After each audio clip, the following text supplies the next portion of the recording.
Жогорку Кеңештин өткөн жыйында өкмөт башчы укук коргоо органдары 3 эсе айлыктан баш тартып атканын билдирди. Сиздин көз карашыңыз кандай? Ошо чынбы ушу? Өкмөт башчы өз оозунан ушу Жогорку Кеңештин жыйынында айткан сөзүн мен да уктум, бирок ал күнкү жыйынга катышкан эмесмин. Бирок муну бардыгыбызга маалым, анткени өкмөт башчы өзү ушундай билдирүү таркатты Жогорку Кеңеш жыйынында.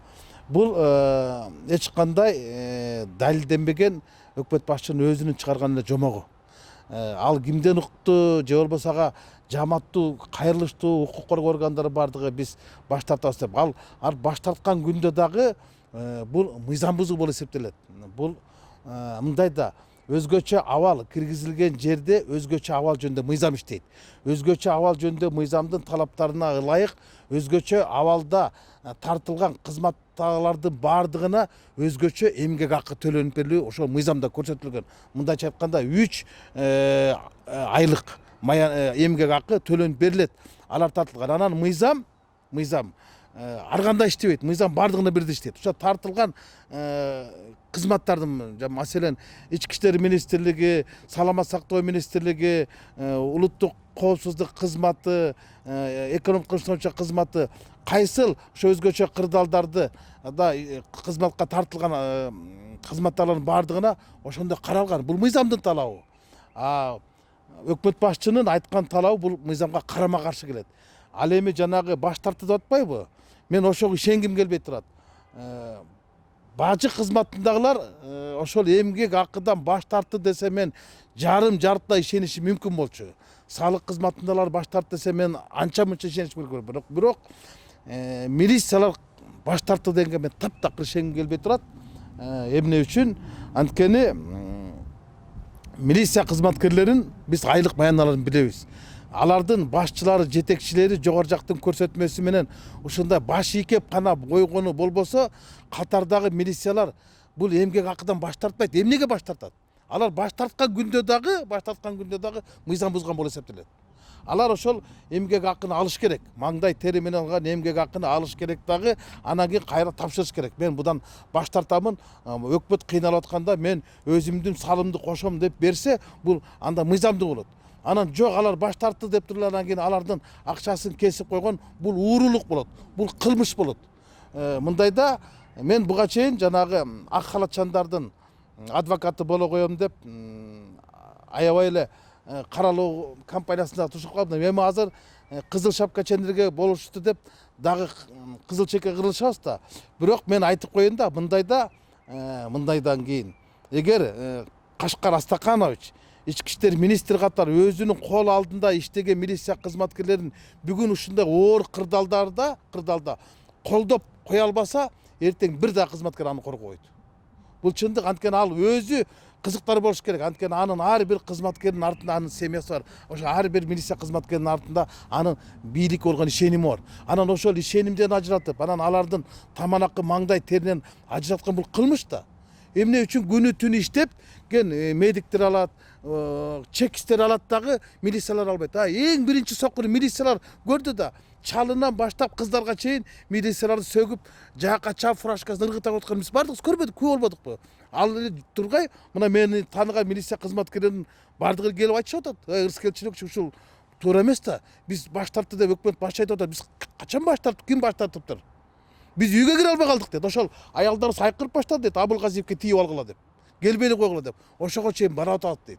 Анан ушундай 2 айга жак чокул иштеп, үй бетин көрбөй иштеген кызматкерлерди мынтип талаага таштап койгон бул мамлекеттик саясат эмес. Бул чын-чынына келгенде баягы ач иттин артын сугут жалайт деген саясат.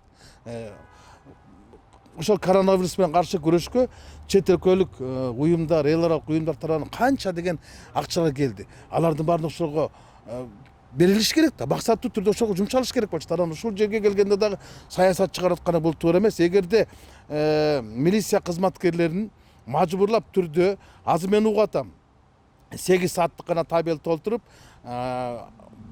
калган күндөрүнкүн эс алдык деп айткыла 15 күнүңөргө төлөйбүз, постто турган 15 күн офицер баска жаттыңар ага төлөбөйбүз, сага 1,5 ставка, сага постко турбасың 2 ставка деген болбойт. Бул мыйзам бардыгына бирдей жайытылат. Мыйзам бир адамга жарым-жартылай, бир адамга толук, бир адамга аз гана иштейт деген норма жок.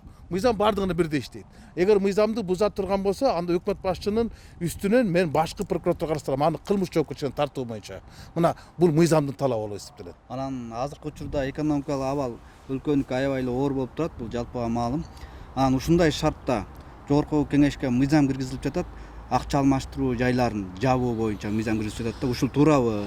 Кандай карайсыз? Деги эле ушул жанагы айтып коет го бечелге жетелдиктин керегине депчи мен таң калам да кээ бир кесиптештериметчи жогорку кеңештин өзүнө жалпы эле жогорку кеңештин дарегине депутаттарга калк тарабына карапайым эл тарабынан сын пикирлер күчүп аткан кезде ушундай элге каршы саясатты же болбосо элге каршы мыйзамдарды жазыштын канчалык кажети бар эле мен түшүнбөй турам. Мунун баардыгы айламп келе эле кызыкчылык. Бул менин жеке пикиримде акча алмаштыруу жайларын жоюу жөнүндөгү мыйзам долбоору бул жойгондо алар жоюлуп кетпейт да, алардын иши башка бирөөгө өткөрүп берилет да.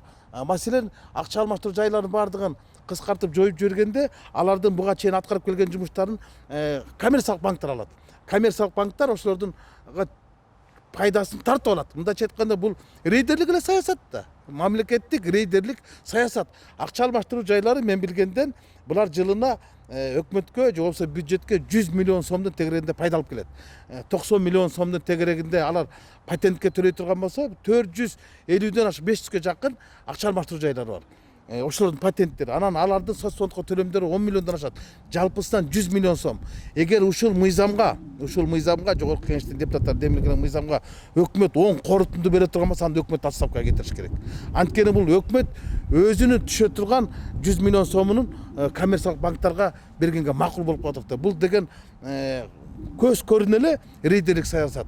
Муну жанагы менчик жанагы коммерциялык банктар эле алып атат. Анан бул экинчиден бул элге каршы саясат. Анткени элдер ошол жанагы акча алмаштыруу жайларынан барып акчасын алмаштыра турган болсо, акча алмаштыруу жайлары алардан ашып кетсе бир тыйынга гана отурушат, 20-10 тыйын менен иштешет да. Ал эми коммерциялык банктарга өткөндө алар 1 сом кылышат. Сен каалайсыңбы, каалабайсыңбы ошол банктар алмаштырасың. Адамдардын мындайча айтканда бөгөт коюп атпайбы? Тандап алуубузда.